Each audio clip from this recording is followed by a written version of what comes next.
Okay, here's the point. This is the point.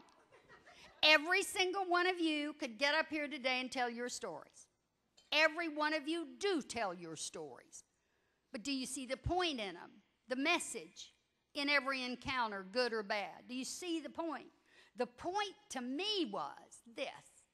I was raised by this hard-driving, little independent mother who was so busy making it in the world that she never had time to introduce the elements of doubt and fear in my life. That's what I had going for me. Nobody was pouring cold water on my plans or my dreams. Not that I ever had many plans or dreams, because I'm not one of those goal-oriented people. And a lot of people aren't goal-oriented, which is okay. There's room for both kinds. I just kind of fly with the wind. And have you noticed that everywhere I've gotten in my life started with one word? Yes. Yes, I can do that. I can do that. That's amazing, isn't it? Look at what a gift my mom gave me. When I was 7 years old, she woke me up from school and she said, Suzanne, today's the first day of school. I can't take you because I've got a Monday morning meeting, but you know where it is.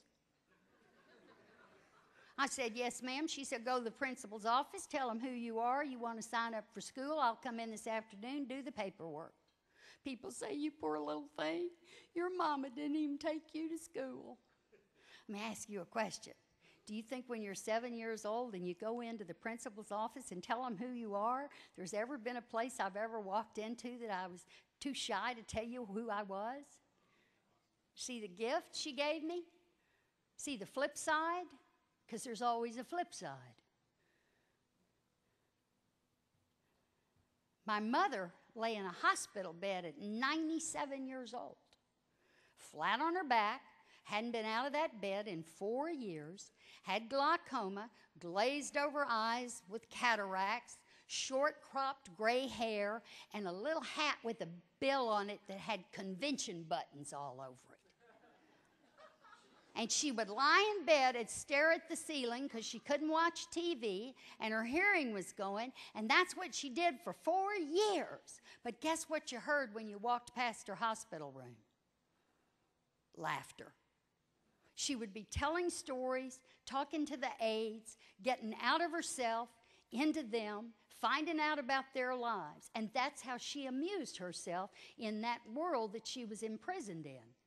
One day at the end of her life, I walked into her and I picked up her little hand and I said, hi, Mom. She said, Suzanne, I need you to help me with something. I said, what? She said, I need you to help me prove what is real or hallucinated. I said, do you know you hallucinate? Well, I don't know it when it's going on, but then after a while it seems so ridiculous, I know it must be a hallucination. I said, well, I'll try to help you prove what's real or hallucinated. She said, well, you know, I was at the bank. I said, when? 2 weeks ago, Suzanne, I went to the bank. No, Mom, you've been flat on, Suzanne. I most certainly was at the bank because I went to see Linda. Who is Linda? She's good with CDs and investments. Then why would you need to see her, Mom? Because I needed her to tell me how to invest my $18 million. I said, hallucination. I said, I can prove this is a hallucination. Because think about it, Mom, I'm your only heir. If you had $18 million, I'd be smothering you with that pillow right about now.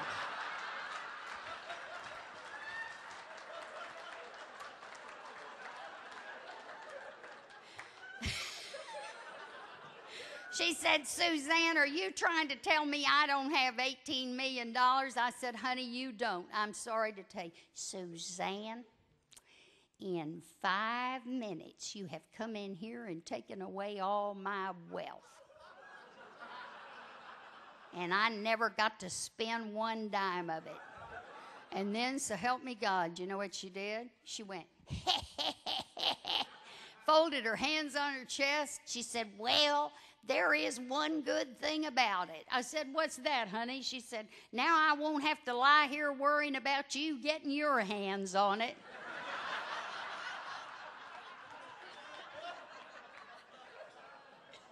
See the flip side? See the flip side?